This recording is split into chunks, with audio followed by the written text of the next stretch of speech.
diolch yn fawr iawn I chi am ymuno gyda fi, Elen Ifan, ar gyfer y sesiwn hon. Mae'n braf cael bod nôl yn cyflwyno gerbron y sgrin fel rhan o raglen hynod ddifyr AmGen. A beth sydd gen I chi heddi am yr cwta hanner awr nesaf yw rhywfaint o hanes cwmni cyhoeddi Gwyn a'r gwaith cyfieithu helaeth a wnaeth y bardd a'r llenor T Gwynn Jones ar eu cyfer nhw, a hynny ar gais sefydlydd y cwmni, y cerddor a'r cyhoeddwr WS Gwynn Williams. Nawr, mae yna ganoedd o gyfieithiadau geiriau caneuon sy'n eiddo i T Gwynn Jones wedi cyhoeddi, ond mae'n deg dweud mae falle prin yw'r sylw sy'n cael ei roi i'r gweithiau hyn yn gyffredinol.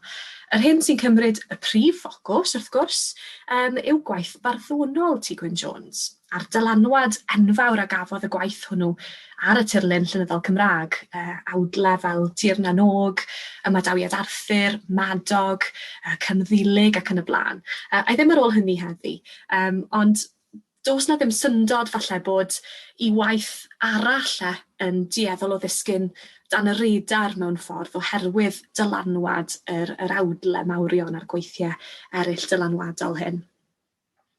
A fe fydd falle ambell un ohonoch chi yn gyfarwydd gyda rhai o gyfieithiadau mwyaf T Gwynn Jones.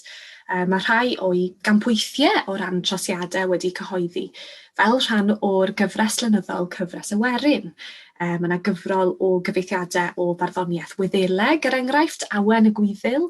Mae dychweledigion wedyn, cyfieithiad o ddrama Norwyeg, Ibsen, cyfieithiadau o epigramau Groeg a Lladin yn blodau o hen ardd, yn ogystal hefyd â'i drosiadau o Faust Goethe.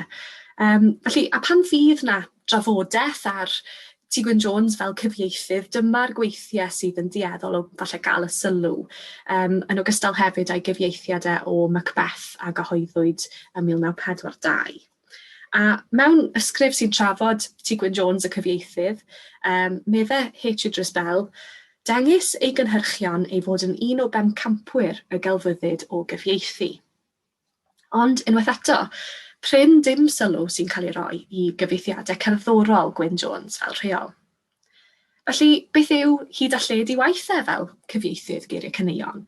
Wel, nes I nodi bod yna gannoedd, bron I 300 I fod yn gywir, a mae rhain yn amrywio o fod yn gyfieithiadau o ganeuon traddodiadol I ddarnau mwy clasurol. A mae yna ambell enw yn ymddangos yn gyson yng nghyswllt T Gwynn Jones a chyfieithu cerddorol, fel Williams enghraifft, a oedd yn gadeirydd Cymdeithas Alawon Gwerin Cymru a hefyd yn olygydd I gylchgrawn y gymdeithas. Enw arall, H. Walford Davies, cadeirydd yr Cyngor Cerddoriaeth Cenedlaethol a hefyd athro cerddoriaeth Coleg y Brifysgol yn Aberystwyth. Ond yr enw sy'n codi yn fwyaf cyson yng nghyswllt cyfieithu a cherddoriaeth yng ngyrfa T Gwynn Jones, heb os, yw WS Gwynn Williams. A ganwyd WS Gwynn Williams yn Llangollen yn 1896, ac iddo fe hyfforddi fel cyfreithiwr, cerddoriaeth oedd yn mynd a'i frydau. Ac o'i ieuenctid mi ddysgodd solfa a mi oedd e'n cyfansoddi drwy gydol I oesau gan ddiddori'n fawr mewn cerddoriaeth draddodiadol. Felly mi oedd e'n aelod gweithgar o Gymdeithas Alawon Gwerin Cymru drwy fywyd mewn gwirionedd. Mi oedd e'n un o'r criw o gerddorion ynghyd â J. Williams, nes I enwi gynnau, a D. Thomas hefyd, oedd yn frwd dros sefydlu a chodi statws cerddoriaeth gelfyddydol Gymraeg, felly art music. Ac yn ni'n gweld yn ei gyfansoddiadau fe, Gwynn Williams yn mynd ati chwarae gyda datblygu idiom gerddorol nodweddiadol Gymreig, a hynny drwy gymryd ysbrydoliaeth gan gerddoriaeth draddodiadol. A mi ddath at y maes cyhoeddi wedyn, drwy waith ar gyfer cyhoeddwyr Hughes a'i fab yn Wrecsam. Mi nath hefyd sefydlu a golygu yr cylchgrawn y cerddor newydd rhwng 1922 a 29. A mi sefydlodd wedyn gwmni cyhoeddi Gwyn yn 1937 ar nod o wireddu ei freuddwyd a dyma ddwedodd My childhood dream of supplying Wales with music. A mi soniais ynghynt am ei ymgaisau I godi safon a statws cerddoriaeth Gymraeg, a mi oedd ei waithau gyda Chwmni Gwyn yn rhan bwysig o'r uchelgais hon. A mewn portread o Gwynn Williams, mewn rhifyn o gylchgrawn Urdd Gobaith Cymru, Blod ar Ffair, mae R.E. Griffith yn sôn am y cyfraniad mawr a wnaethau i gerddoriaeth Cymru. A dyma y dyfyniad i chi. Ni fi dim tebyg i hyn erioed mewn cyhoeddi cerddoriaeth Gymraeg. Rhoddodd gyfle i gyfansoddwyr Cymreig ifanc, cyhoeddodd gerddoriaeth werin, ochr yn ochr a gweithiau safonol yr hen feistri, mynodd drosiadau i Gymraeg o beth o gerddoriaeth orau gwledydd y byd. Ond i bai am gwmni cyhoeddi Gwyn, byddai gwedd dlodaidd iawn ar gerddoriaeth Cymru ers 5 mlynedd ar hugain. A mae'r dyfyniad yma felly yn tystio i gyfraniad enfawr cwmni Gwyn, ond hefyd i natur amrywiol y gweithiau a gyhoeddwyd gan y cwmni. Felly, yn ogystal â gweithiau Ewropeaidd gan gyfansoddwyr byd enwog a cherddoriaeth traddodiadol o Gymru a gwledydd eraill, mae yna hefyd darnau cyfoes Cymraeg ymysg y catalog. Ac un o amcanion Gwynn Williams mewn gwirionedd wrth iddo fe sefydlu ei gwmni cyhoeddi ei hun, oedd i roi platfform i gyfansoddwyr Cymreig newydd i ddatblygu eu talentau nhw. A mewn llythyr at T Gwynn Jones, 1938, yn Saesneg, fel oedd y ddau yn llythyru bob tro, meddai Gwynn Williams, I have 1 or 2 other things to come out this week, and then I have issued what I really believe is about the best 100 or more Welsh musical works by the best Welsh composers and poets. A polisi a roedd o cael gan y cwmni oedd y ffaith bod geiriau dwyieithog ar bob cyhoeddiad, yn Gymraeg ac yn Saesneg, a'r geiriau hynny yn gallu cael eu canu yn y ddwy iaith. A mi oedd hyn, wrth gwrs, yn gofyn felly cydweithrediad a chefnogaeth gan unigolion fyddai'n gallu cyfieithu, ond yn cyfieithu nid yn unig ystyr, ond hefyd ffurf a mydr testunau unigol fel bod dal modd i canu nhw ar y gerddoriaeth. Nawr, T Gwynn Jones oedd y prif gyfieithydd o ran geiriau caneuon yn ystod blynyddoedd cynnar y cwmni, a mae'r ffigurau yn drawiadol a dweud y gwir. Rhwng 1937 a 1945, cyhoeddwyd dros 250 o gyfieithiadau a gweithiau gwreiddiol o eiddo T Gwynn Jones gan y cwmni. Ond beth am allbwn y gweithgarwch hwn felly? Wel, cyn mynd ati i edrych yn fanylach ar y corff o waith, mae'n werth oedi jyst am ychydig i ystyried y weithred o gyfieithu a'r gwahanol ffactorau sydd ar waith wrth i ni ystyried cyfieithu sy'n gysylltiedig â cherddoriaeth. Nawr, arhoswch gyda fi ddim yn mynd i fynd yn rhy dechnegol, fi'n addo. Ond mi ddwedodd H. Bell, nid peth mor syml a symud cawged o flodau o un ystafell i stafell arall yw'r gorchwil o gyfieithu barddoniaeth. Ac yn sicr, mae cyfieithu llenyddol yn dipyn o her.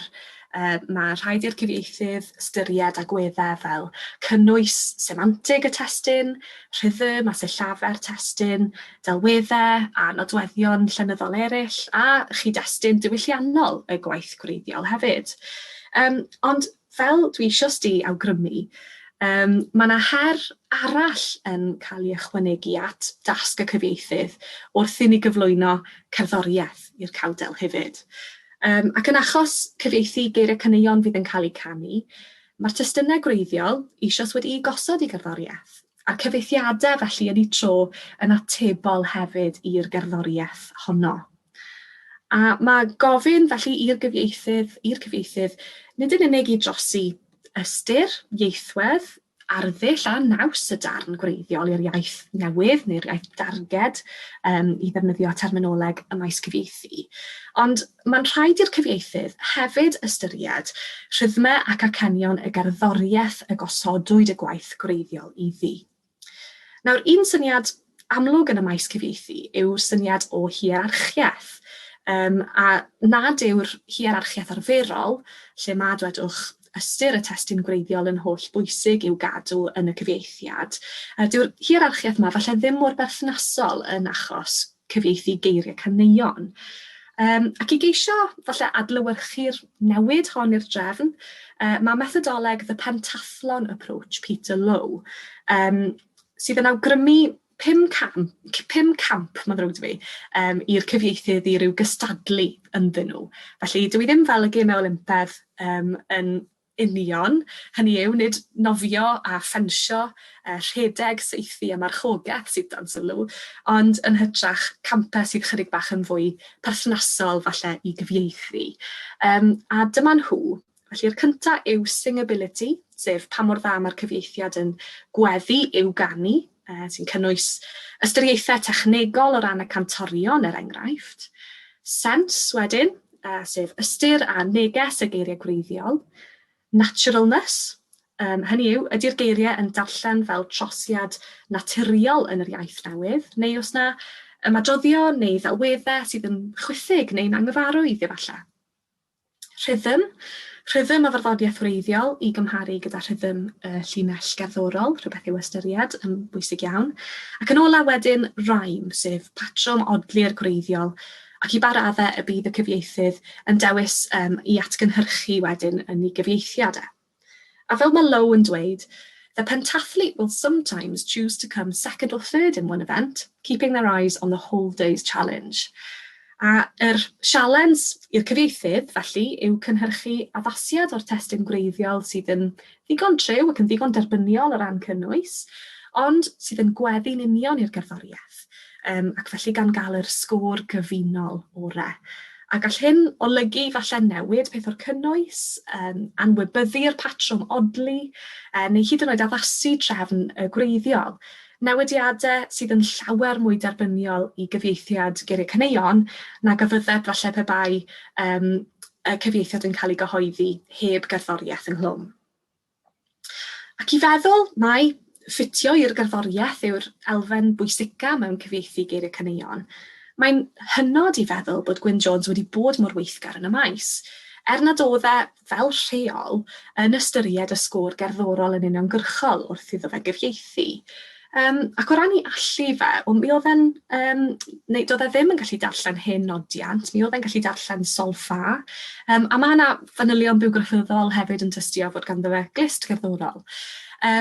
Ond wrth i ni edrych ar lythyrau Gwynn Jones a Gwynn Williams, sy'n rhoi llwyth o wybodaeth i ni ynglyn â'r broses gyfieithu geiriau caneuon, oedd Gwynn Jones yn benodol yn ei ddefnyddio. Ni'n gweld mai anamal iawn mae solfa yn ymddangos, a daw i'n amlwg o'r ohebiaeth fod y cerddor a'r cyfieithydd wedi datblygu techneg arbennig i Gwynn Jones i ddefnyddio wrth iddo fe gyfieithu ar gyfer cwmni cyhoeddi Gwynn. A mae'r techneg hon yn trosglwyddo, neu os hoffech chi, yn cyfieithu acenion y gerddoriaeth i'r geiriau y byddai Gwynn Williams yn ei darparu i Gwynn Jones i'w cyfieithu. Ac nad yw'r dechneg falle'n gwneud yn iawn am y cyfan allai gael ei golli o beidio bod yn gyfarwydd gyda'r gerddoriaeth wreiddiol, gweld cyfarwyddiadau mynegiant enghraifft neu cyfarwyddo gyda naws y gwaith. Eto i gyd, ni'n gweld bod y dechneg hon wedi galluogi i Gwynn Jones i ddilyn acenion a phwyslais y gerddoriaeth wreiddiol, sef, yn ôl y beirniad, y prif ystyriaeth wrth gyfieithu geiriau caneuon. Felly, sut oedd y dechneg hon yn gweithio? Wel, pan fyddai Gwynn Williams yn anfon geiriau i'w cyfieithu at Gwynn Jones, bydde fe'n nodi acenion y gerddoriaeth uwchben y geiriau. A mae gennau enghraifft fan hyn i chi o lythyr sydd i'w gael ymhlith papurau T Gwynn Jones yn Llyfrgell Genedlaethol Cymru. A diolch i'r teulu am roi caniatad i fi i ddangos hwn. Ond fel y gwelwch chi o'r sgrin fan hyn, mae curiadau cryf a gwan y gerddoriaeth wedi nodi ar y testyn, gyda'r llinell a gyda'r gwpan. A mae'r dechneg hon yn ymddangos droion ymysg llawysgrifau T Gwynn Jones, a hynny ar y papurau sydd yn ymwneud â'i gyfieithiadau ar gyfer cwmni Gwynn yn benodol.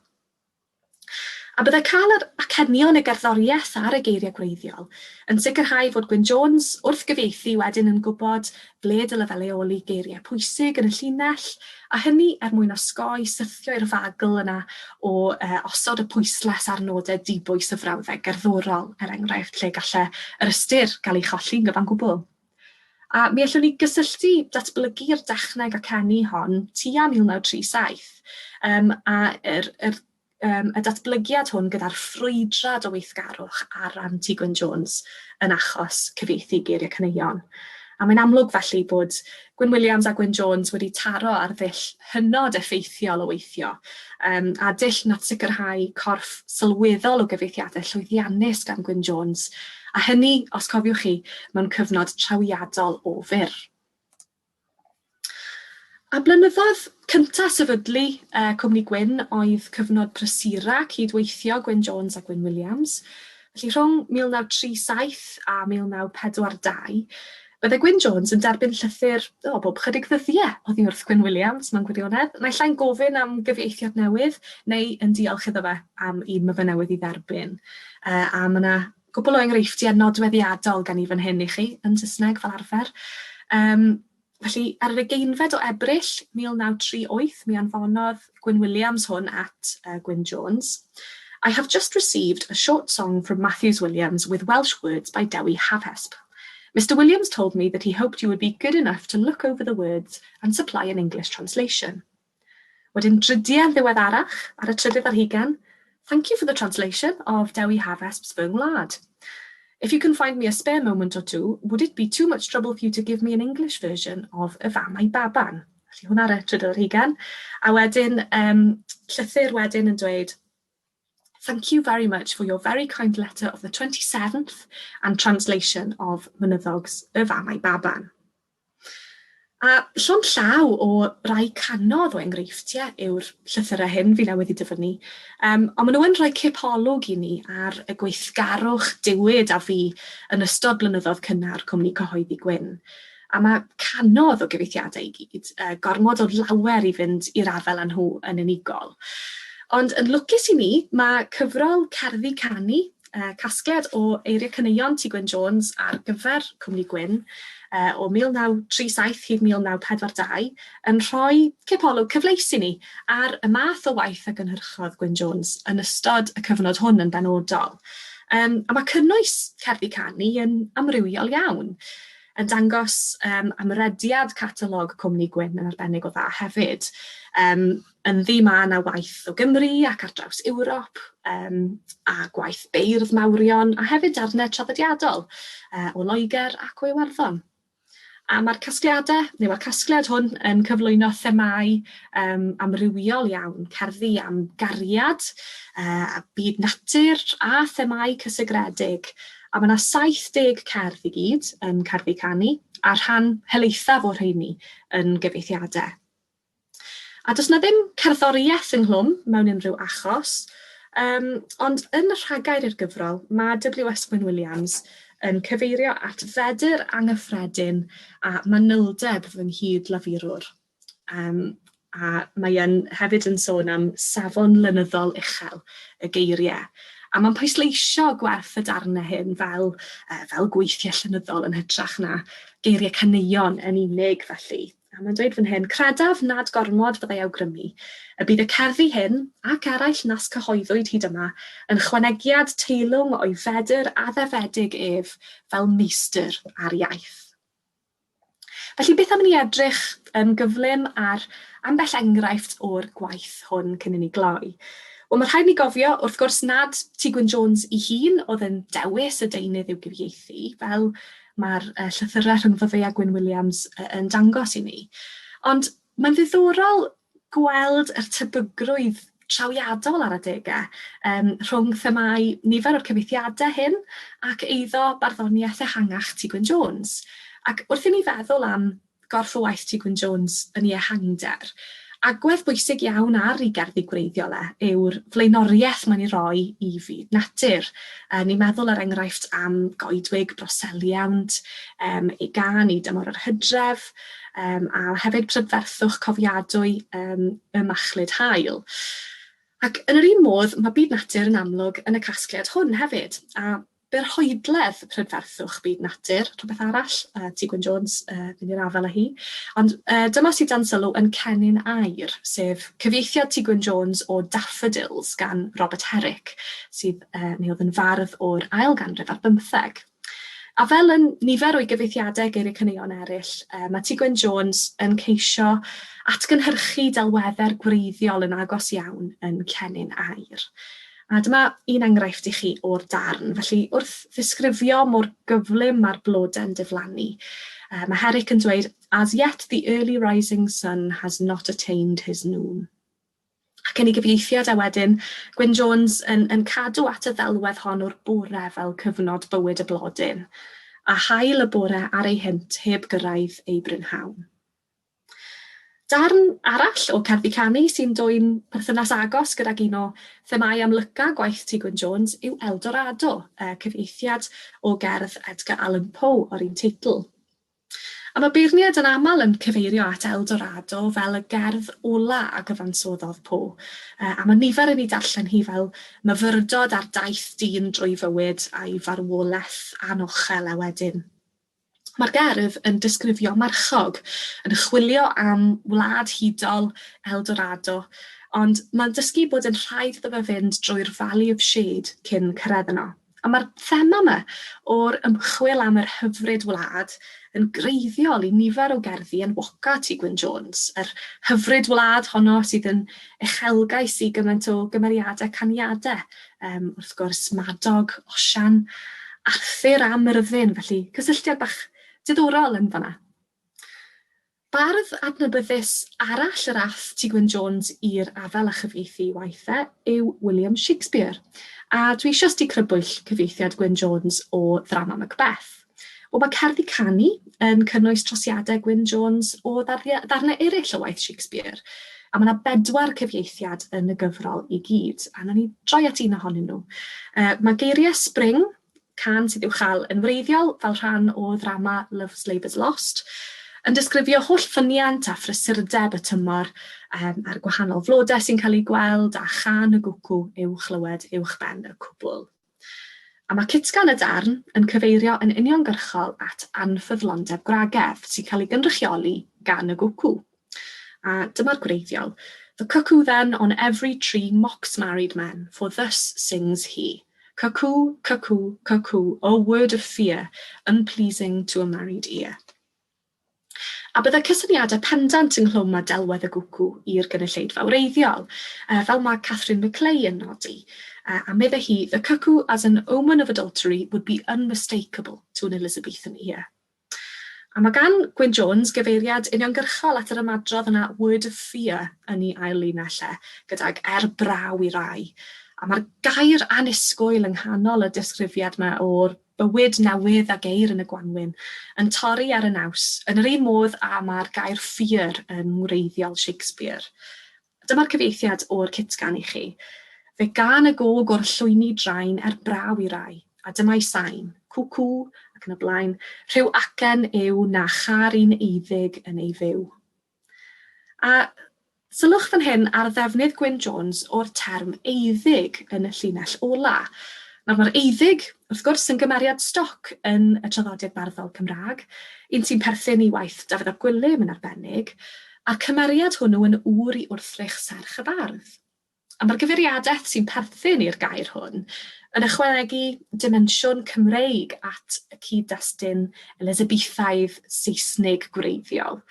A drwy gyfeirio at elfen ddiwylliannol Gymraeg, mae hynny'n gwneud i'r testun i ymddangos fel testun sydd yn falle'n fwy naturiol ac yn rhan fwy naturiol o'r diwylliant targed. Fe gofiwch chi am naturalness fel un o gamper cyfieithydd geiriau caneuon, wrth gwrs. Ac mae cynefino'r testun yn y modd hwn yn gweddu hefyd i amcanion ehangach Cwmni Gwyn, sefydlu corff o waith cerddorol safonol i gynulleidfa Gymreig, gan gyflwyno'r diwylliant a'r iaith fel cyfryngau dilys ar gyfer gweithiau o'r fath. A mae yna enghreifftiau o ganeuon traddodiadol i'w cael yn cerddi canu hefyd. Y gyfrol yn cynnwys cyfieithiadau o ganeuon Cymreig traddodiadol a geiriau newydd gan Gwynn Jones ar yr hen alawon. Yn ogystal hefyd â darnau o Gernyw, yr Alban ac Iwerddon. Ac un enghraifft ddiddorol yw i gyfieithiadau fe i'r Gymraeg a'r Saesneg o gan waith Wyddelig sydd wedi cael ei gyfieithu fel Can yr Hau a Sewing Song. A cyfieithiad Saesneg Gwynn Jones yn unig sydd yn cerddi canu, ond mae ganddo fe hefyd gyfieithiad Cymraeg sydd yn ddangos ar y cyd a'r cyfieithiad Saesneg, y geiriau Gwyddeleg, gwreiddiol a'r gerddoriaeth mewn cyhoeddiad gan Cwmni Gwyn ym 1938.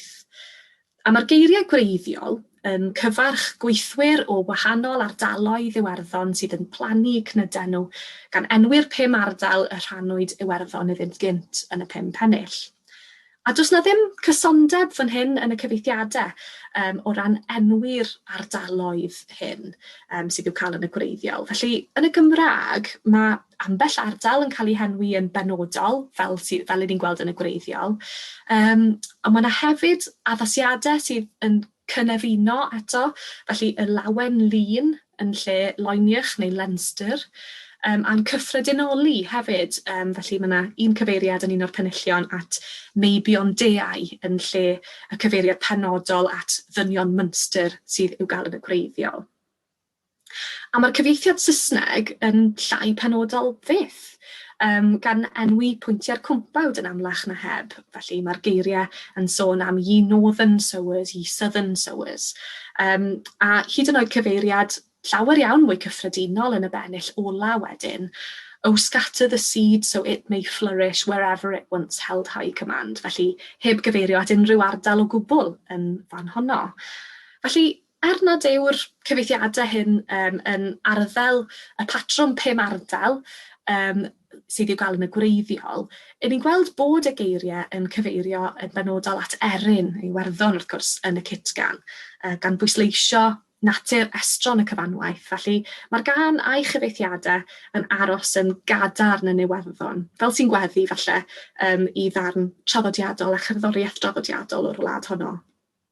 Ym mhob fersiwn o'r gan, mae'r hau yn feiblyg, felly mae yna hau llythrennol fydd yn cyflenwi bwyd maes o law, ond hefyd hau mwy ysbrydol, sydd yn cyfeirio at draddodiadau a chysylltiad unigolion a'i cefndiroedd, ynghyd â'r medi sydd yn cynnig gobaith o ran parhad iaith a diwylliant cenedl.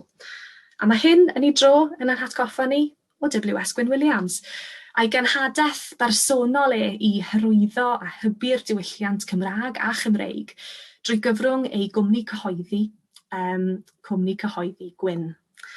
A mewn mwy nag un llythyr ati, gyfaill a'i brif gyfrannwr, mae Gwynn Williams yn dangos i werthfawrogiadau o gymorth Gwynn Jones. A mewn un llythyr o 1924, 1942 mae'n ddrwg 'da fi, mi ddwedodd e, "I am ever so pleased to know that you feel as I do about our collaboration. It has meant more than anything to me, and I am convinced that we should do as much as we can together."